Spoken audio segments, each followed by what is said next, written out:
Today, I'll show you how to close a Twilio subaccount. First, log into your Twilio console in your web browser. On the left sidebar, go to Admin, then Account Management, and select Subaccounts. Here, you'll see a list of all your subaccounts. Scroll through and find the subaccount you want to close. Click on its name to open it.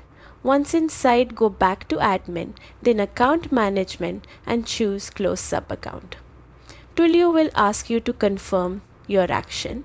Double check that you've selected the correct subaccount and that all important data is backed up.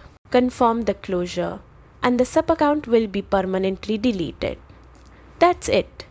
Closing and new subaccounts helps keep your Twilio account organized and secure. Thanks for watching.